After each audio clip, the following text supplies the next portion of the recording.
he's the guy. If you ask me, someone who fucking despises you dumb, stupid marks who think that moves and chain wrestling is the reason people watch pro wrestling.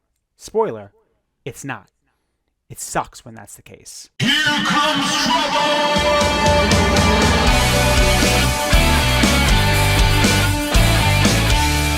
It's me. It's that end to the TTG rolling once again with that BTW Big Trouble Bishop taking up the whole screen. And you got myself, Nicky The Good, and we are the Meat Pop Express. And boy, do we have a very interesting show for you today, because we're giving back. We're giving back. It's the holiday season. It's Christmas, and we're giving back. But we're not giving back in terms of gifts. We're giving back to a small portion of society, if you may say, that gets screwed over, that gets neglected, that gets shit on.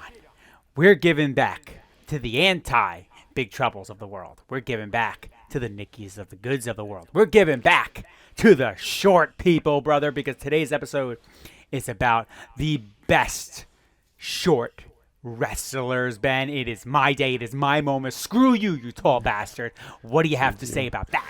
We'll give it to Nicky this week because, folks, if you don't know, Nicky, the viral man, going viral once again on Twitter, on TikTok. One hell of a video, folks, if you haven't seen his, what's the guy's, Tommy DeVito? What's his How name? you doing? Tommy DeVito, how you doing? Tommy DeVito, taking the, what do they call him? The cutlet? What is Tommy it? Cutlets. Tommy Cutlets. Tommy Cutlets. He's taking the sports world by storm. If you guys are a sports fan, New York Giants quarterback. But so we're going to give Nicky this week. We're going to do a short but sweet episode, a fun-sized episode. So obviously, Nick loves that, and we're going to talk about the small wrestlers. Yep. A lot of short jokes today, folks. A lot of bad short jokes, but hey, live with it, deal with it. That's what's going to happen. So the reason why we're doing this, folks, is because Undertaker on his 6 Feet Under podcast, aptly named 6 Feet Under, he spoke about his favorite short wrestlers of all time. And of course, knowing, that we're men of the media, we're prestigious men of the media, credentialed journalists, Undertaker asked us also, hey, who are your favorite short wrestlers? Now, we couldn't get Take on the pod, schedules. We were very busy.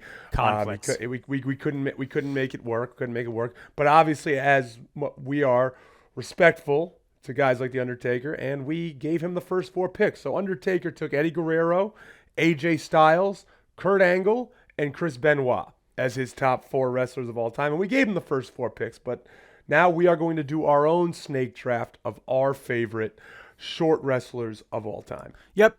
And because I'm in a giving mood, I will let Ben go first for my draft. Yep. Okay. So let's absolutely go right into it.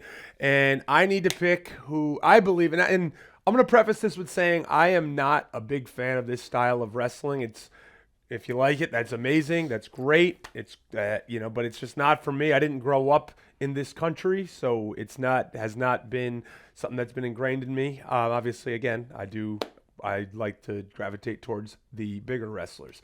So this was never an interest of mine. But my favorite small wrestler of all time, even though that's the case, it has to be Rey Mysterio. Now, Rey Mysterio, obviously extremely talented, but I really want to talk about how Rey Mysterio is a worldwide phenomenon. If you ask people, and this is how you really know wrestlers are popular. If you ask people who don't watch wrestling anymore, maybe used to watch it, was a casual viewer, and they'll be like, oh yeah, I remember wrestling, when Rock and Stone Cold and, Undertaker and Kane and Rey Mysterio. Somehow Rey Mysterio is always in those conversations. Everybody knows who Rey Mysterio is. Even if you haven't watched wrestling, he's known in every country. He's known by casual wrestling fans, obviously hardcore wrestling fans. And, barring a few injuries, he's been around forever. So it'd be hard for me not to take Rey Mysterio as the number 1 pick in He's this also draft. the first cultural shift in terms of a pro wrestler, because while the diehards, like the Maeve Delchers of the world, would know about luchadors, majority of people in America did not know about luchador culture, and I don't give a shit what any dumb, stupid mark thinks. The fact of the matter is no one fucking knew it. until WCW came along and started putting Rey Mysterio and Psychosis and Juventud Guerrera on our television screens, and that's how we all got introduced to the luchador style. And who was the top guy? It was Rey Mysterio. The look, the moves, the charisma, that badass theme song he had, the dun dun dun dun dun dun dun dun. Oh yeah, I remember that one. That was a good one. In WCW, that's what brought it to the brought it to America, in my eyes, at least in my shades. And yeah, he's an absolute legend. He's a bona fide he is a Hall of Famer. And guess what? His son is tall. So fuck you, Ben. I'm gonna get lucky. My kid is gonna be 6'8". All right. Now it goes to me. Here we go. So my number one pick, right? Because we're doing a little snake draft here. So this guy got his ass kicked, and I think one part about being a little dude, right? A little guy, not someone who's not tall, is you need to embrace it. You need to embrace what your qualities are. You need to embrace what makes you you. And I think that this guy, listen, he wasn't a good-looking dude. He wasn't a body guy, even as a short dude. He just got his ass kicked, and he put all the guys that he needed to put over. So I'm taking the dude who I think put his body on the business more than anyone I've ever seen, maybe other than Mick Foley. I'm going with Spike Dudley as my number one little dude in professional wrestling, because you talk about a guy, man, that, listen, you went to the ring and it was like, listen, brother, we're doing one thing. You're getting your fucking ass kicked. And we're not talking about like you take a few bumps. Brock Lesnar, bro, you go to Brock Lesnar's, like when he did the triple power bomb on this guy, like how he didn't die, you just don't know. Then there's that famous spot where they dropped him outside and he clipped the top rope, basically just landed on his fucking neck on the back, like literally like a 15-foot drop.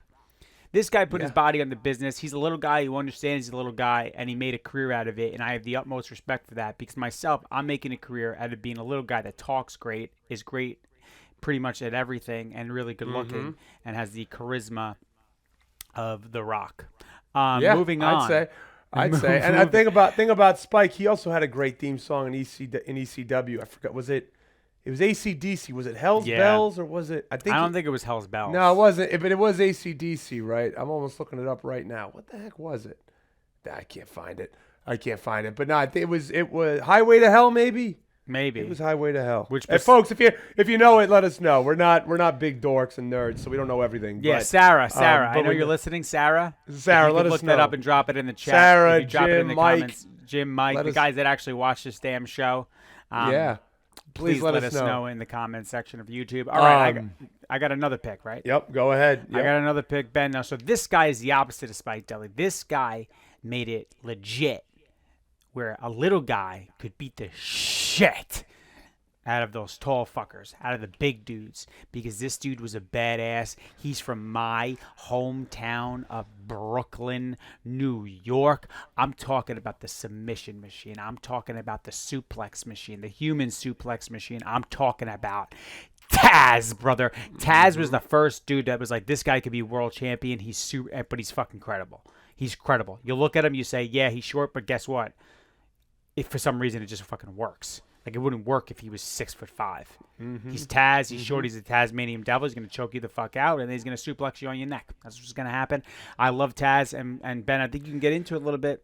Yeah, no, Taz is someone you just couldn't take your eyes off of. Even though he's vertically challenged, as we will say, you never thought of him as being a small guy, even though he was, because he just wrestled bigger than he is. I mean, I'm sure all of you have watched my AEW Dark match, probably multiple times, on repeat, and studied it. It wouldn't have taken you too long. But if you watch that, Taz on commentary, he's talking about my height, and Taz will tell people, he's 6 feet plus. He's not, but he made up for it in just tenacity, intensity, and just having the best suplexes, I think, of all time in wrestling, to be completely honest. Unfortunately, the guy had a bad neck, cut his career short a little bit, but fortunately for us, we got to hear him on commentary, which I think he's one of the better most underrated color commentators in wrestling history. Yeah, he's got the accent. He's got the heavy New York accent, and when you use it correctly, it can add a little bit of seasoning to your product. You can't that's why I identify with Vince Russo. I'm a Vince Russo guy. It ain't just because I agree with what he has to say. I do a lot of the time, actually, for all you dumb some fucking dumb ass, stupid marks out there that blackballed that guy for years, even though he didn't do a damn thing to deserve it, other than the fact that he likes creating TV shows and he likes to be entertaining for a change. That people want to watch. Like, he doesn't give a shit about Thunder Tiger Drivers, Canadian Destroyer, break your neck moves. Sorry, brother. Go Whatever. off, Nick. Okay, Ben, you got another pick.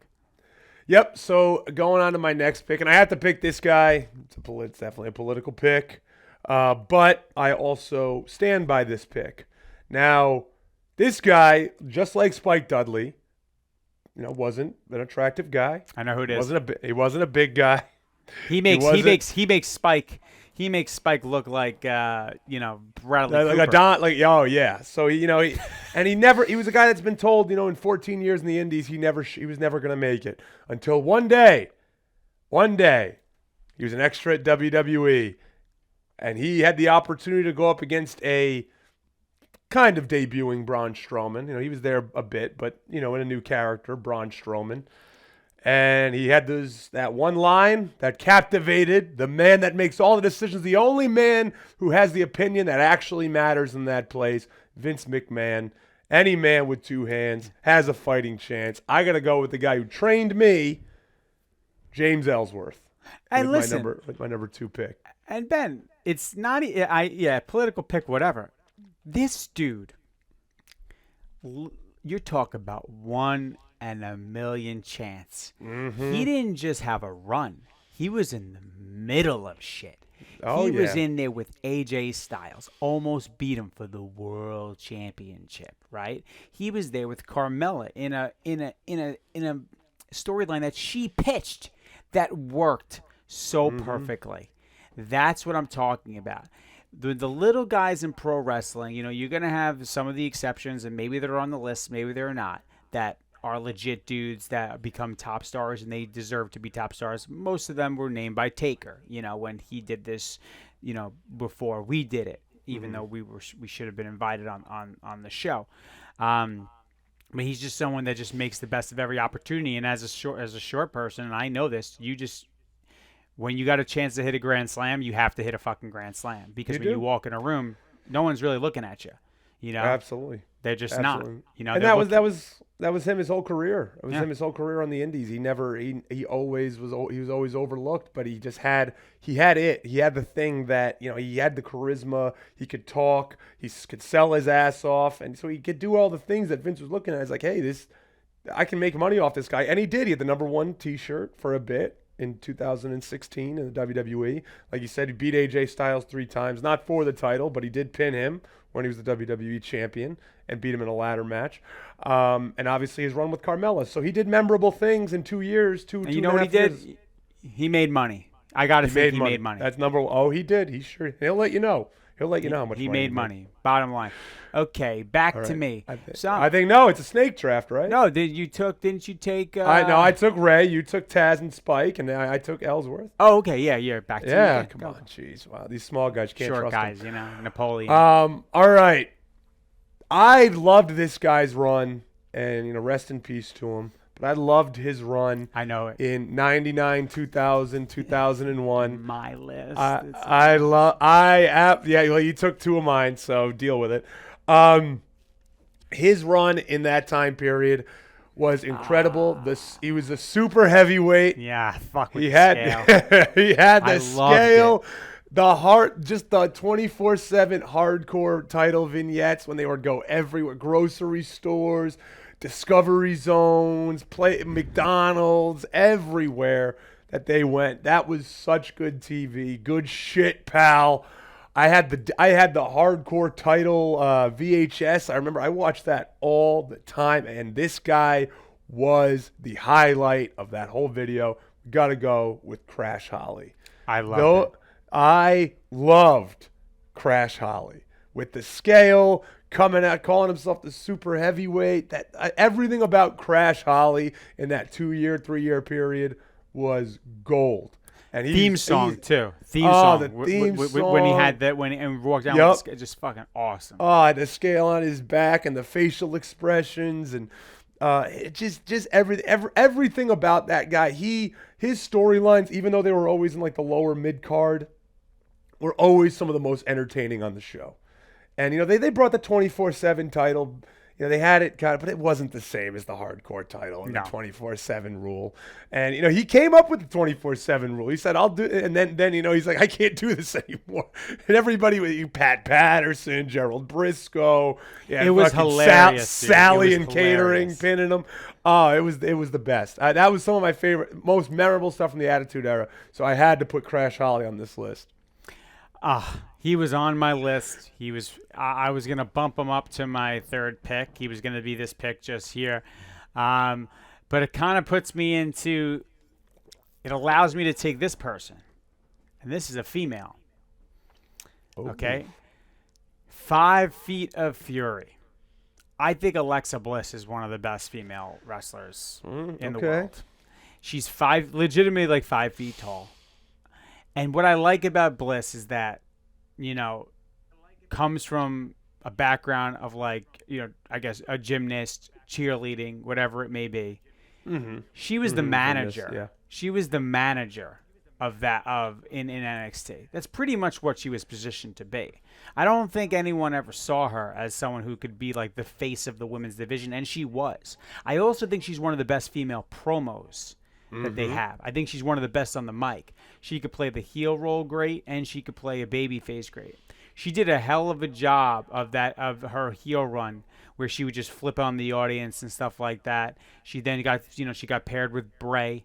She's just so damn versatile. And again, I go preaching it. When you're a little person, fuck that. I'm not saying that. When you are a shorter individual, little person's a little person, right? Like that's Hornswoggle, right? He's not on my list. I love the Swoggle though.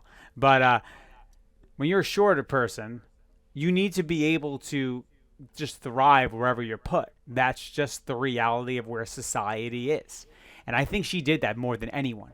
And Charlotte is like probably 5'10". Rhea, 5'10", right? These girls are big, and guess what? They're at the top. They are at the top because they are physically imposing and they look that way.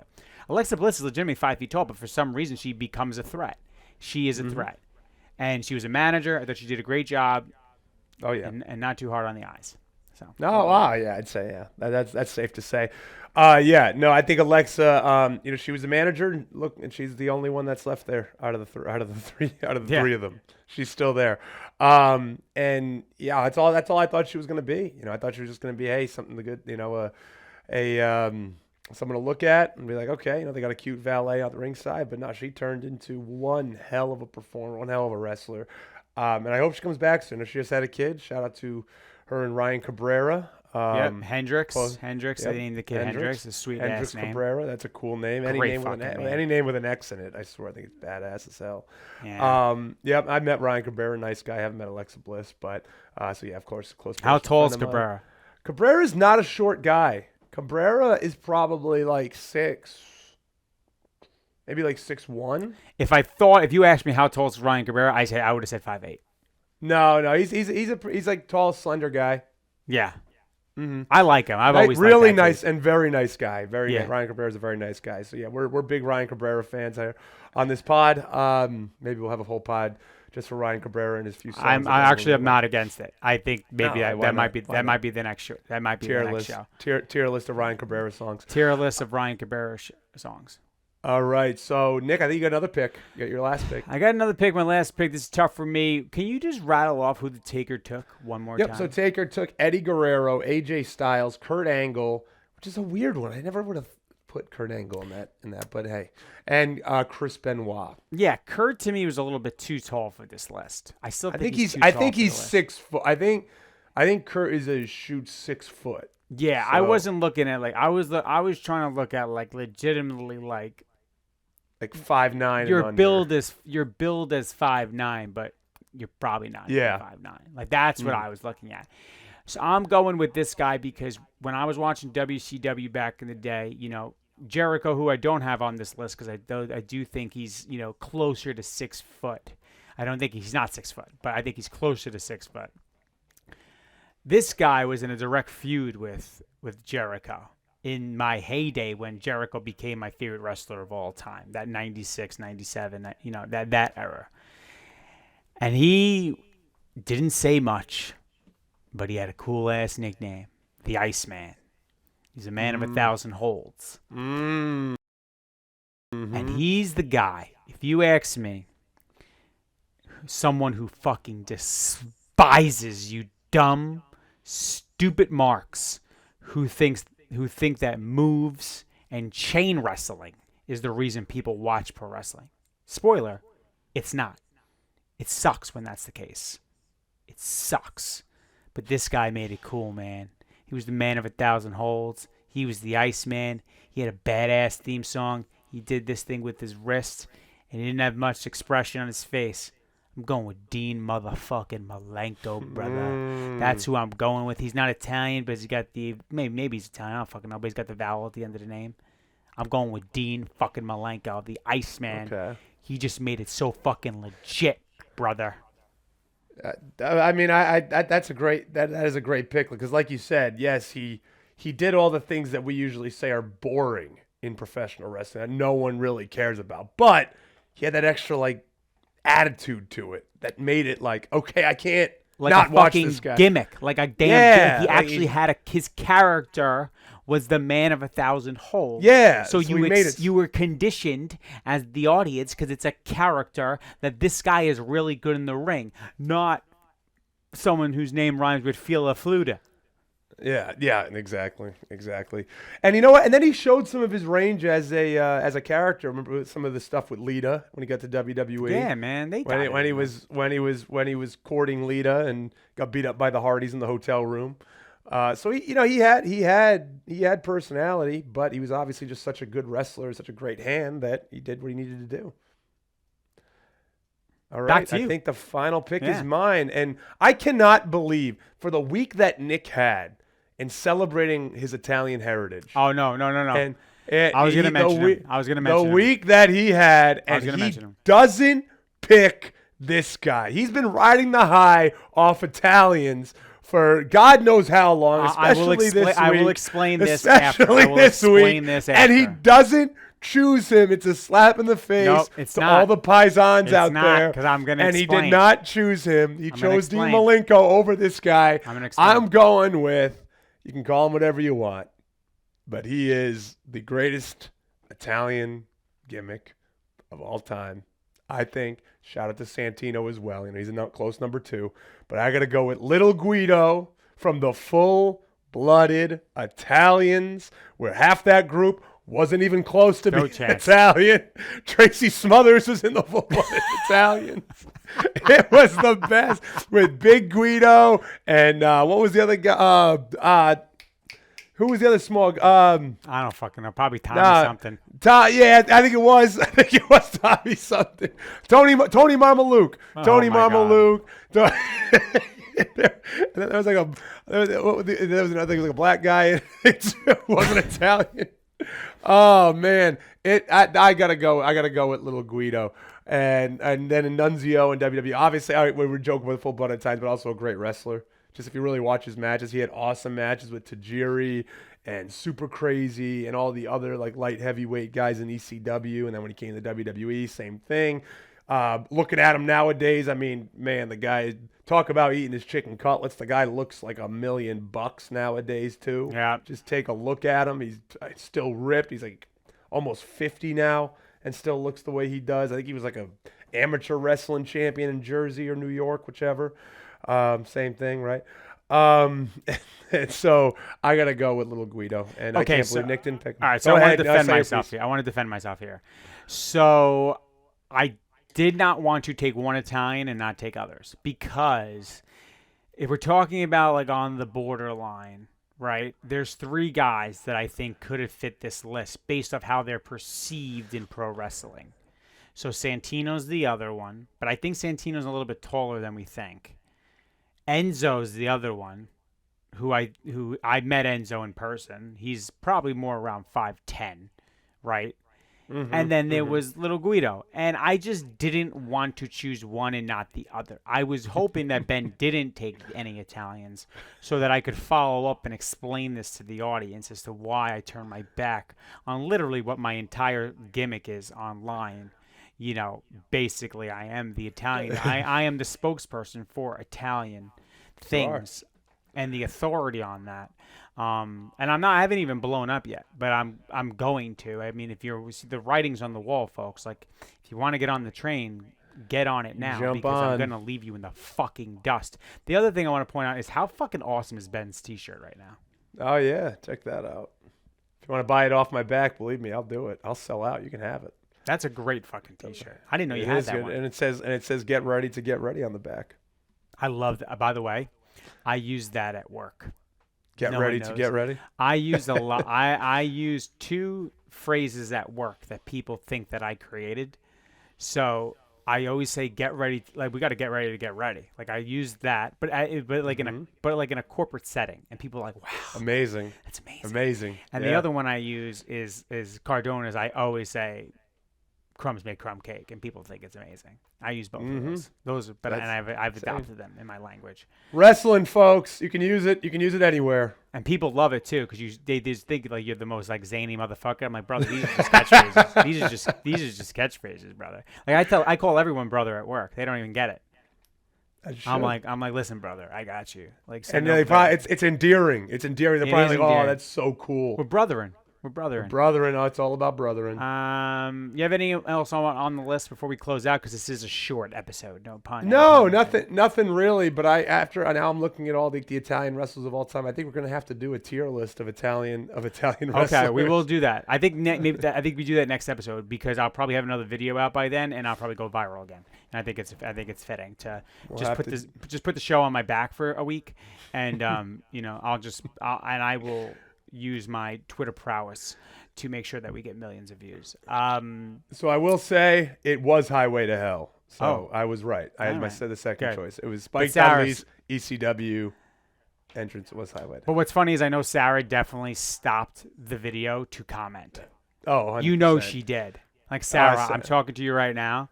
I know you stopped the video or the audio to go to the YouTube and comment immediately. I know there's 0% chance you waited until the end of the show. So I hope you listen to this right now. We appreciate you, probably our number one fan, her and Jim. I mean, really. Yeah. And then after a million other people of our fans, Brandon Walker is right after them because he does not acknowledge that we exist. Now, shout out to Sarah. Saw her this past weekend Jesus at Christ. WCPW. Unfortunately, lost the strap in a hell of a triple threat match. If you folks want to watch an actually good indie wrestling triple threat match, myself, Richard Adonis, and Damian Fenrir, 2 great talents, young talents. We had a heck of a match. Broke out some new moves, a drop kick, a deep 6. Just doing Love different it. things. Well, come on. I'll close out by saying I also love the Singh brothers. Those are the short people I like. But with that said, make sure you follow us everywhere. Make sure you follow Big Trouble by Bishop at Big Trouble BB everywhere, on TikTok, on Twitter, on Instagram, on every other platform. Follow me at Nicky The Good on Twitter and on TikTok. For all you people that are currently following me on Instagram now because Bussin' with the Boys put my great fucking video on their account, I'm sorry, but I have a family and they're there, and I don't trust all of you. So follow me at Nicky The Good on TikTok and Twitter. I will be there slinging viral videos for the foreseeable future. And Ben, you have anything else to say to these marks? Nothing else, folks, but keep it positive. You know what? Keep it festive. Keep the shades on because the sun never sets on a cool guy. Later, marks.